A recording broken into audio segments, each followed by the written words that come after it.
Whole Hog Sports presents the basketball podcast of Mid-America, the premier Arkansas Hoops podcast, brought to you by Landers Toyota of Northwest Arkansas. Here's your host, Whole Hog Sports basketball analyst Scotty Bordelon. Welcome in, everybody, to the basketball podcast of Mid-America. It is December 16th and the end of finals week at Arkansas, at least I think it is. Thankfully, those days are all long behind us.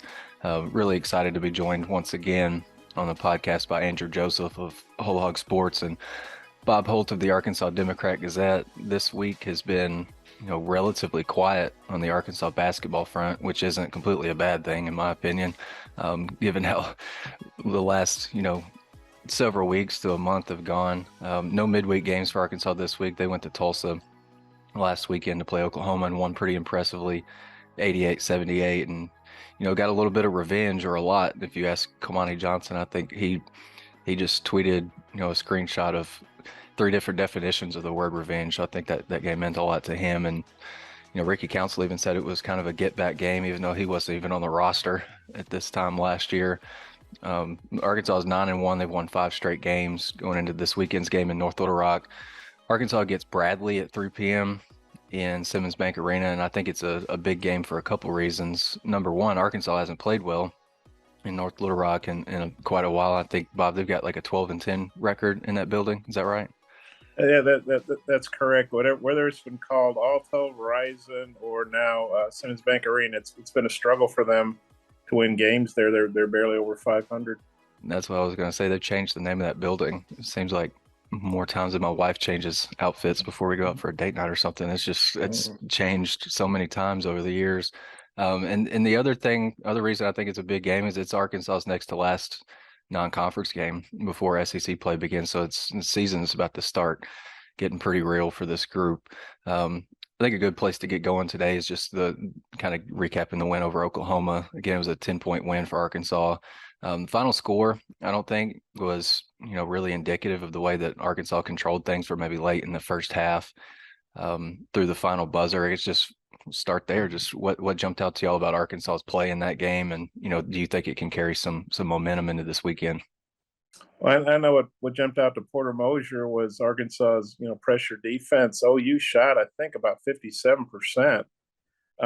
Arkansas was even better at 59, but OU had 15 turnovers, which doesn't sound like a crazy amount when you consider Fordham, I think, had 30. But I think that was OU's most since their opener when they got upset by Sam Houston State. They're a pretty good ball handling team. We know that Grant Sherfield, the point guard transfer from Nevada, I think he went into that game with 40 assists and 19 turnovers in 9 games. So that's, about 2 turnovers a game. And I think he had 4 and only 3 assists. So he'd had like a 2-to-1 assist to turnover ratio. And they basically had more turnovers than assists. And I think I added up 8 different Sooners had at least 1 turnover. So, and at least 8 different Razorbacks had a steal. So I guess those 2 things correlate. But Arkansas, especially at the end of the first half, Devo Davis got a nice steal that led to 2 free throws that I think gave them a 3-point halftime lead after they trailed by 9. And then they opened the second half with a bunch of steals and culminated by Jordan Walsh stealing an inbounds pass and going down for a dunk on a OU was trying to inbound from the sideline. So that's what stood out to me was the ability to turn OU over and turn that into offense. Yeah, I think it's been a little while since Arkansas has had such a clear advantage against high major opponents in talent and athleticism. Like, this team's just off the charts athletically, and I think you're kind of waiting for some of the pieces to find their role. And we talked a lot about who was going to step up in the absence of Trevin Brazile, and I thought Jordan Walsh kind of stepped into his own in that OU game. He was a team high plus 11. He hit a couple threes, which is what they really need him to be able to do. And most importantly, he didn't commit a single foul, which had been kind of his fault of the early season. Yeah, I think during the summer, or maybe it was back in April when Eric was at the Final Four, he was talking, I think, the field of 68 guys about Jordan, and said he's a really, really aggressive defender, sometimes over aggressive. And I think he's fouled out at least one game this year just because that aggressiveness, he can, it can be a detriment to him at times. But I thought, to your point, he knocked down a couple of threes. He hit one early, and I thought that was really, really big for his confidence. what I liked more than maybe even the made threes was just the attempts. Like he took 5, and I'm sitting next to Bob and Curtis Wilkerson of Hog Sports. I'm just like, I like the number of attempts, but he easily could have taken twice as many. But it was kind of hard to maybe get on him a little bit because I mean he his shot selection I think is pretty good. He understands what's a good shot and what isn't. Maybe what kind of shot Eric wants and the one that he doesn't. And it's kind of hard to argue with it because Arkansas, according to KenPom, had its second best offensive efficiency rating of the entire season. And I think Arkansas, we'll get into talk a little bit talking about Nick later, but in 2 of his 4 games that he's played in, Arkansas has had 2 of its best offensive efficiency ratings of the season. And I don't think that's a coincidence. I think Nick's making that big of an impact. Jordan was for sure a guy that Arkansas needed to step up, and hit 12 points, 1 block, 2 steals, 3 rebounds, 2 on the offensive end. Maybe also encouraging was, his lift on the offensive glass. Like what Bob, you wrote that I could be mistaken, but I think both of his offensive rebounds led to buckets. I mean, that's kind of stealing away a possession and kind of getting some of those scrappy points where, on the perimeter, it's a little bit finesse, but, around the rim, he can be pretty tough to handle too. Yeah, one of his offensive boards, he actually missed the shot, but Anthony Black got it and put it back. So I guess that, if you want to get technical, that would be a Yeah, it third all counts. basket. But the thing is, Jordan kept the possession alive. I can't remember who missed the initial shot. Somebody missed. Jordan went in there, got the board. There's a lot of traffic in there. Probably some contact. He missed, but then Anthony Black cleaned it up. But Anthony Black can't clean it up if Jordan doesn't keep it alive. So, yeah, he just did a lot of good things. And like you say, he could have taken some more threes. There were a couple times he hesitated a little bit, but they probably better to err on the side of caution. And when you've got Nick Smith out there that can shoot, and Ricky and Anthony Black, and Makai Mitchell is really asserted himself inside, I think. And I thought, yeah, they showed some good patience. Obviously, they had a lot of open court buckets with those turnovers too. But yeah, I mean, Jordan Walsh has got a lot of upside. He's been a little over. If you look at the 3 McDonald's All-Americans, now that Nick's back, he's kind of taken over offensively, and Anthony just does everything. But you feel like Jordan's got such a high ceiling as well. Makai is a guy that I find myself after games, especially maybe the last couple of weeks. I'm just like asking Eric about him every time. It seems like I just think his development and his growth it's been such a big deal. Like last week against UNC Greensboro and Oklahoma, he averages a double-double, which I think he went for 13 and 14 against Greensboro, and then 10, 6, 4 assists and 2 more blocks. And I think in a steal against Oklahoma. So averaged a double-double, 3 blocks a game. Like that right there is going to keep him, firmly in that rotation. And I think he's I don't want to get ahead of myself, but I think he might be becoming their guy. Like, I don't want to say anchor at this point, but the way he's playing lately, been really, really impressive. And I think it's just so important for him to be an interior presence with Trevin Brazil out. Because you think about when Trevin was on the floor, he spaced the floor out a lot from the 3-point line. You're getting a little bit of that production filled in from Jordan and maybe Ricky and Nick, and Makai's giving you some interior presence. What stood out to y'all about Makai? I think for me, it's just maybe the edge that he's playing with. Like Tanner Groves tried to punk him a couple times around the rim, where Eric said, Oklahoma made an effort to go right around the restricted area, get Tanner Groves touches, and he was trying to back Makai down, trying to get shots up, trying to frustrate Makai, and the exact opposite happened. Yeah, there's a lot to like about Makai's game. You think about how he was almost invisible over in Europe. There was one game, I don't remember who it was against. He didn't even play. I think he averaged 1.5 points, 1.5 rebounds. He wasn't playing much.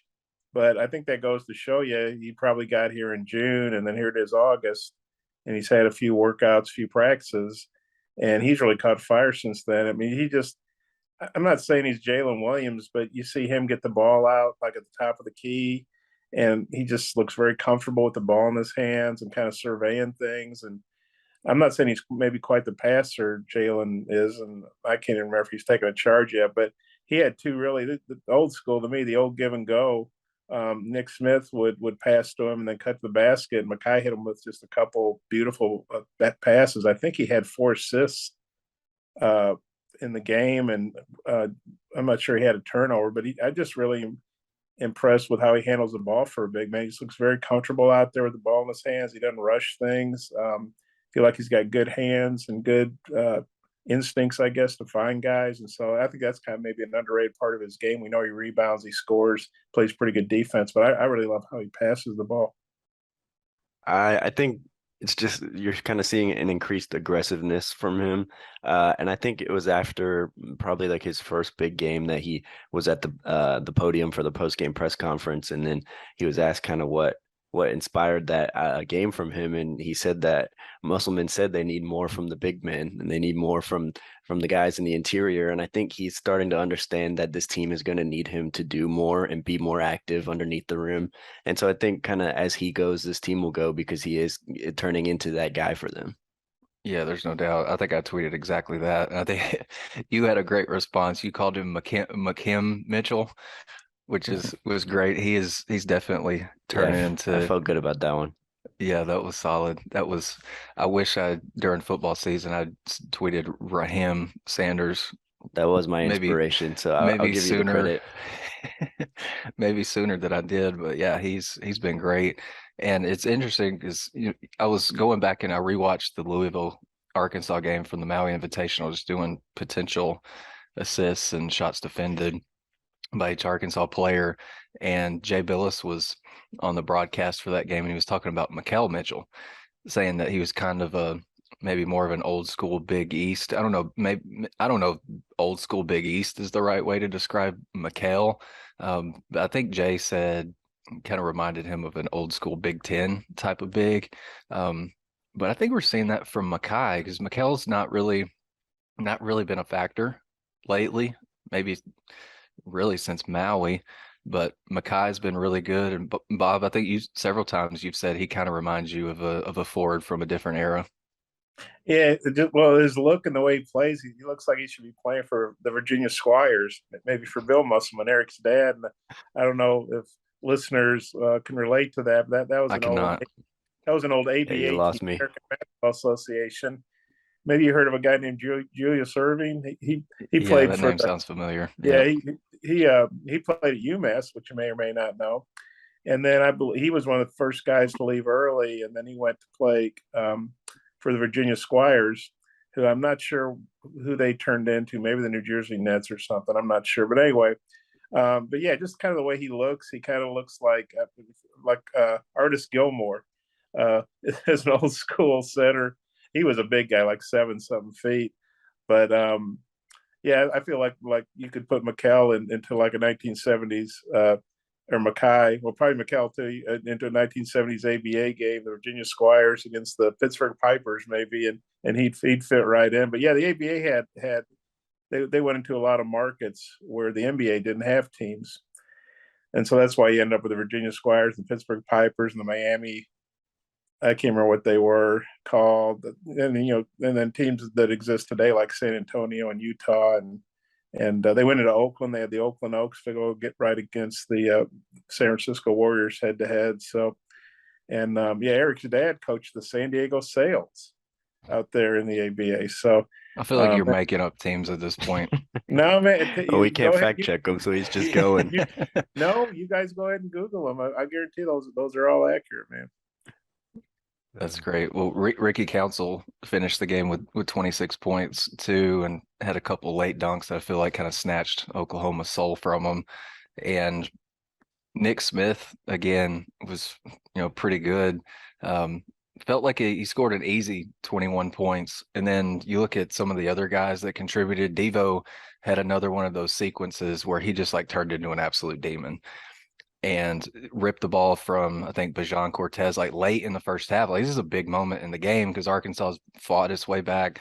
Oklahoma was shooting the cover off the ball. Were they like 13 of their first 17 from the floor? Didn't think that. I mean, it early on when they got out to that 9-point lead, you're I'm kind of thinking, man, here we go again. Like, I just don't know what it is about the matchup. Maybe Porter Moser's got Arkansas's defensive schemes, kind of figured out, and some personnel matchups that he likes. But Oklahoma was just hitting shots. Basketball is a game of runs, though, and Arkansas had theirs. Ricky Council kind of sparked it. And then Devo comes up with that steal late in the first half, dives on the floor, gets possession, hits 2 free throws. Arkansas is up at halftime by 3. And from that point on, it's just like it's Arkansas's game. And early in that second half, I think Makai has one of those post-up moves where he absolutely put some sauce on whatever up and under move he had. And then AB steals the inbound pass. Nick throws it down. It feels like ball game. Like it felt like that was the biggest gut punch for Oklahoma.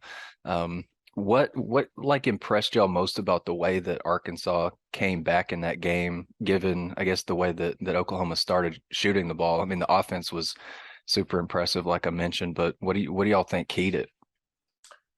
Well, I think it was good. Arkansas didn't panic. I mean, they're down, I think it was 26-17 or a couple times down by 9. And Arkansas just kind of kept playing and didn't start jacking up shots. But I really think the key is we kind of talked about earlier. I think it was getting stops. But I remember Ricky Council said in the post game presser, he's boxing his guy out to get a rebound. The ball just keeps going through the net. But he's thinking, hey, we're going to start getting some stops. We're going to get control of this game. That's basically what happened. But I give Arkansas credit for not, freaking out and getting out, getting away from their game plan.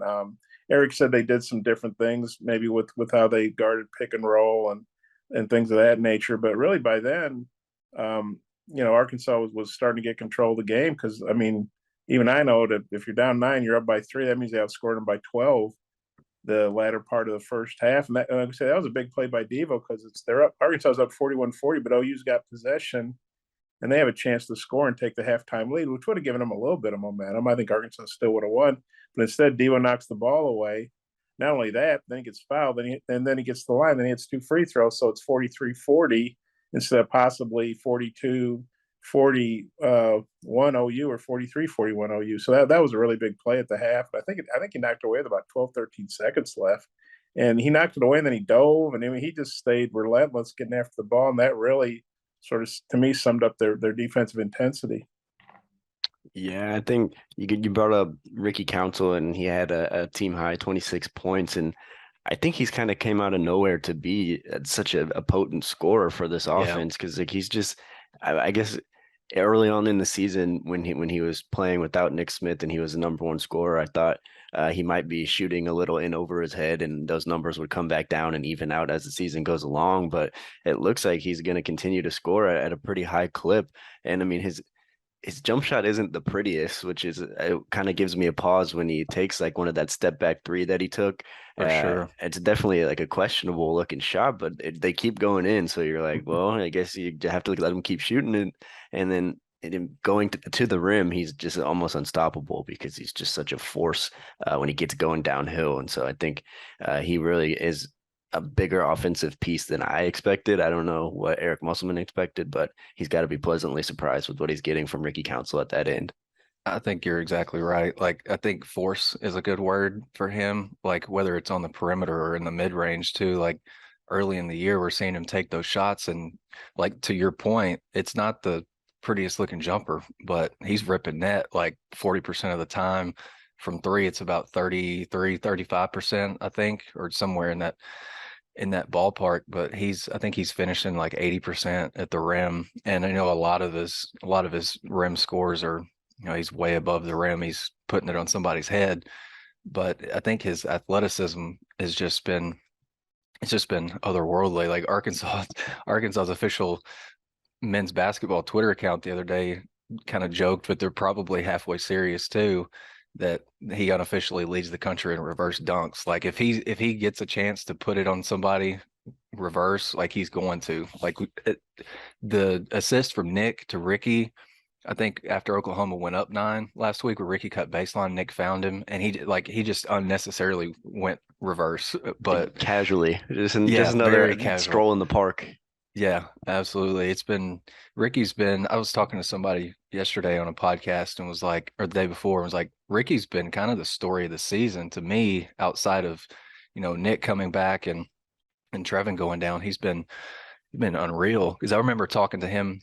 I think it was before he committed to Arkansas and he was wrapping up his visit here. And I went downtown and talked to him, and he said that his goal, wherever, to whatever school he was going to, he wanted to be the defensive player of the year in that conference. And so I'm thinking he's going to be like defense first, stopper type guy. And he's like, I think he's got loads of defensive potential, but his offensive, explosions, like he's scored 20 plus 4 different times. And I think there's only one game where he hasn't scored at least 15. And I think we found out, or Bob told me this when we were in the workroom in Tulsa last Saturday, that he told Razorback Sports Network that he was under the weather for that Greensboro game, and that kind of contributed to the 8-point night that he had. But he's been really phenomenal.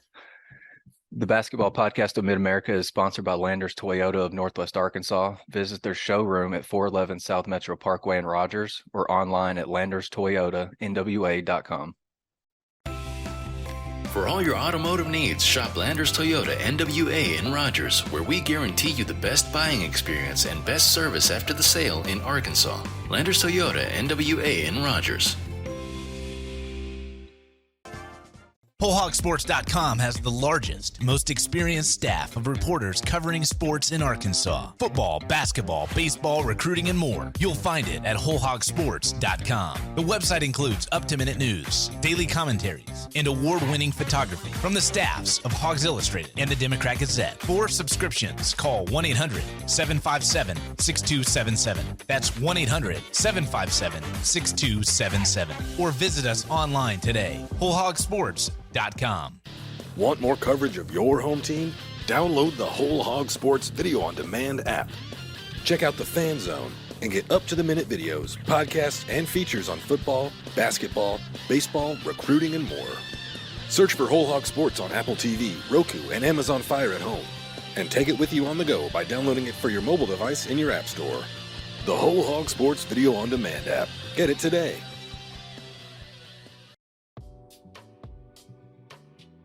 I want to go back to Devo's defense for a second.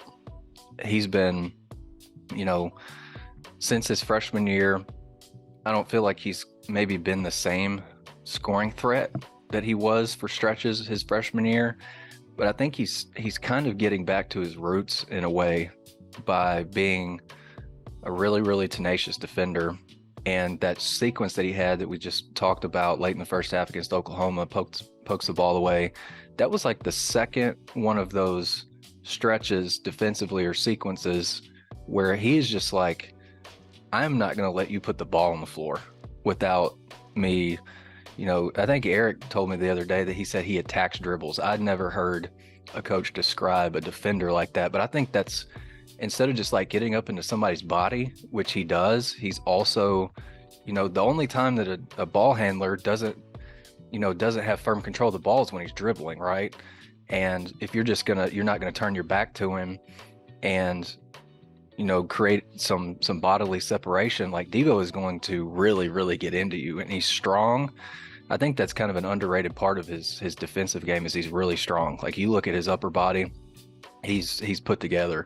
And defensively, he's got quick enough feet, hands are really quick. How important is it for, I guess, Arkansas to, maybe have that defensive stopper? Because that's kind of been, something that's helped Arkansas push as deep as they have in the NCAA tournament. Because when Arkansas played New Mexico State last year, there was no question who Teddy Allen was going to see. It was Audice Toney. Do you think Devo is that guy, or do you see maybe another guy being that guy, as the season goes on? I definitely think Devo can play that role, and they're a good defensive team. Overall, I really, we talked about Jordan Walsh. I really like his defense, the way he stays in front of guys, and we talked about the length, and obviously Trevin Brazile for all the stuff he did, scoring and rebounding. Could be a really elite defensive player too. Not just rim protected, but with that length deflecting balls or just making guys make tough passes that can get picked off or deflected. But yeah, there's a lot of offense on that core with Nick Smith, and if Jordan gets going, Anthony Black, Ricky's leading the freaking SEC in scoring. Last time I looked, I think he's averaging 19-2, and then Nick as a starter is averaging 19-7. So they got plenty of scoring. Now, I'm not saying Devo can't score, but he hadn't shot the ball very well. Honestly, he probably doesn't need to keep taking the threes because last time I looked, he was about 3 for 18 or something. Not good. Not saying he should never take it, but shouldn't be a big part of his game in my mind. But setting the tone defensively as an older guy, most experienced guy in Eric's system at Arkansas now, I think he can be. I think he is a leader for those younger guys, newer guys, and he can kind of set the tone, and they can feed off what he's doing. And if they're at home, the crowd gets into it, and then everybody starts feeding off it. It kind of just becomes, contagious, I think. Yeah, I think that Eric Musselman's biggest challenge this year is getting Devo to accept that role of a defense first guy. I mean, I think he wants to be a scorer. I think everyone wants to be a scorer, but I think when you have a guy that's that good on the defensive end and you have a team that is filled with so many guys that can score the basketball, like if he realizes that this team doesn't need him to be a true scorer. And like in the OU game, I think he took 4 shots. I think 4 to 5 shots is a good amount that he should be taking in a game. And I mean, obviously take them if you're open, but I think his efforts should mostly be focused on the defensive end. And I think that's what makes him a special player is his defensive capability. I was going to say, plus the way he boards, he had 10 rebounds. Was it against Greensboro? Yeah. He was also 3 of 13. That's what we're talking about. Maybe he's taking a few too many shots, but there's a guy that defends like a demon. Maybe he ought to be Devontae Demon Davis instead of Devo. Devo, yeah, like Devontae Devo Demon Davis or something. I don't know. It might be hard to say, but yeah, he for a 6'4" guy, he really rebounds well. And that particular game, they're having just on the run because Trev went down the first half, and so I think the coaches felt comfortable playing Devo because he was an older guy. And then maybe when they had, a few practices to figure things out, that they have some other options, but they clearly felt comfortable. I mean, that's a game Jordan played 7 minutes, I think. And Devo played like 30, almost the whole game. And he played a bunch of the power forward Eric talked about after the game. But then I think with time to get ready for OU, they made Jordan, I think Jordan also was very motivated for that OU game because I think he didn't, he didn't feel like he played real well the last game. But but Devo's just such a veteran guy, and he understands Eric. Eric understands him. So I just think he's an important piece. With the rebound. I guess that's the point I wanted to make. Yeah, for sure. I remember after the Greensboro game, we're sitting waiting on guys to come in, and somebody makes the joke that Devo actually had a triple double because he was double figures in points and rebounds and missed shots, and like that. I think Arkansas wants to weed out those types of nights where he's taken enough shots to miss 10, and he should maybe get his offense more in the flow of things. Like his defense can create offense, and maybe that's where some of his field goal attempts can come from.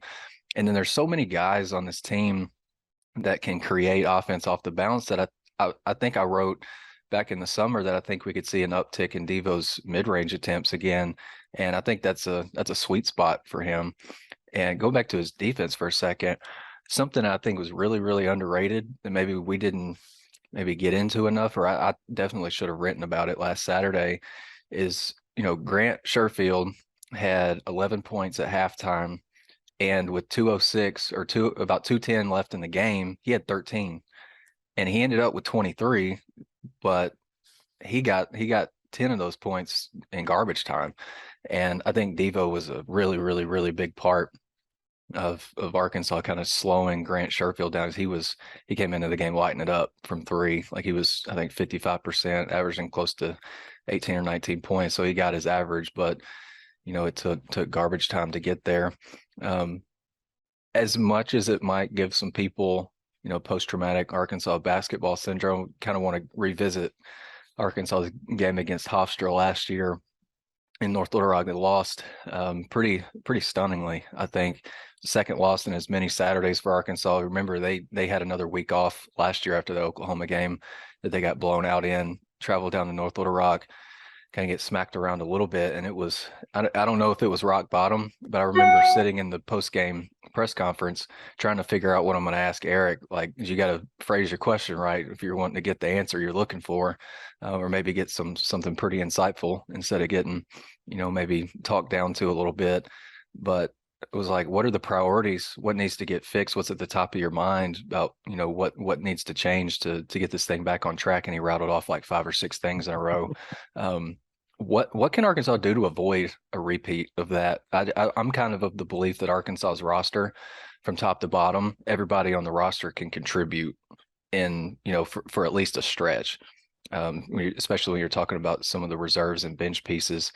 So I think it's a team that can play maybe a C game and still find a way to win just because they're super talented. But what are the keys to avoiding a repeat of last year?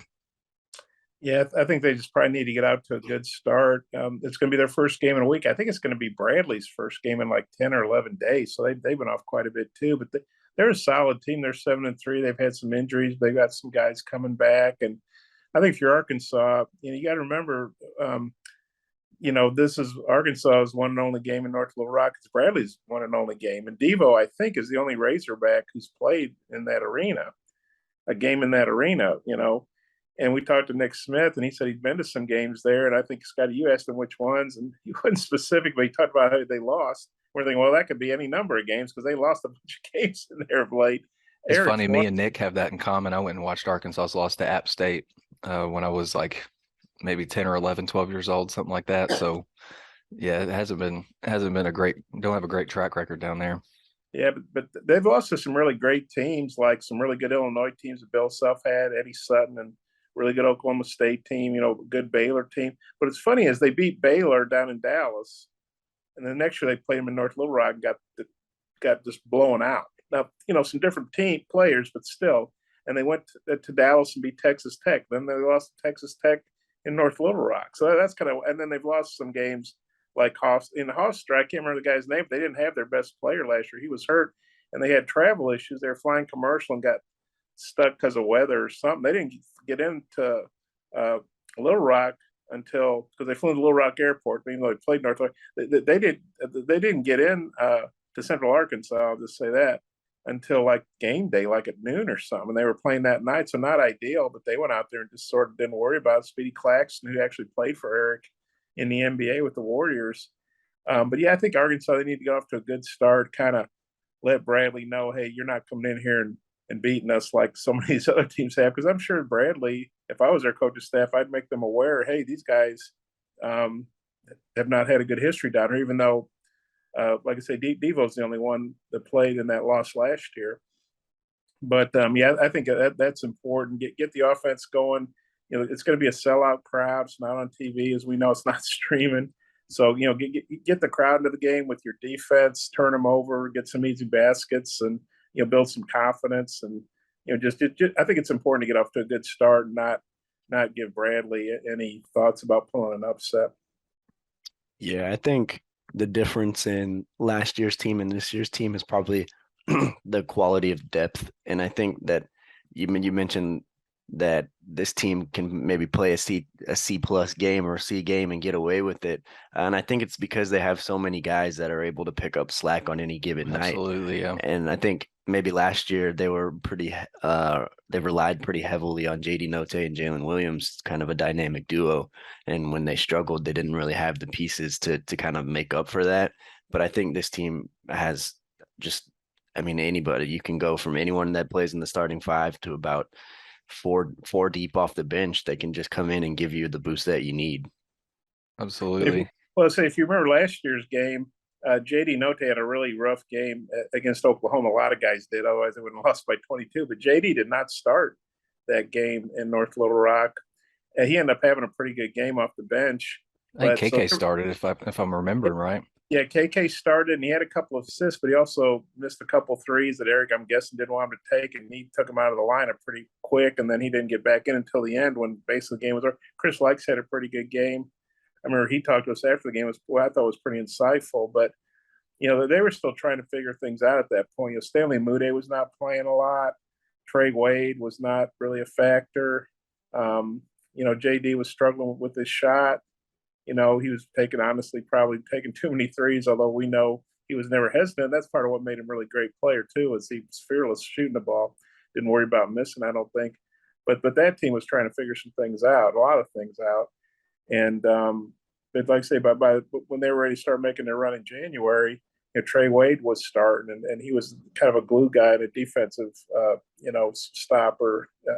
And Stanley was had figured out his role. He was obviously a scorer, but they were looking for more rebound, and he accepted that. And he was playing, defense, and Jalen was doing more things. So yeah, that game in North Little Rock, I just kept thinking, well, they're not going to lose this game. They'd come back, and of course, the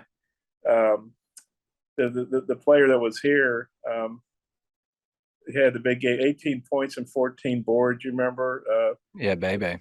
Yeah, I was trying to remember his name. Sorry, and I don't think he had any other game even close to that before or after that game. So I don't know if he was just super fired up. But he had come here from Stetson with Corey Williams, but he had injured his knee and then didn't really get to play. And he went, I think you saw the writing on the wall. So he transferred to Hofstra. I'm sure Eric, knowing Speedy Claxton helped him do that. And hey, good for the kid. He had a nice season for him. He had just an incredible game against Arkansas.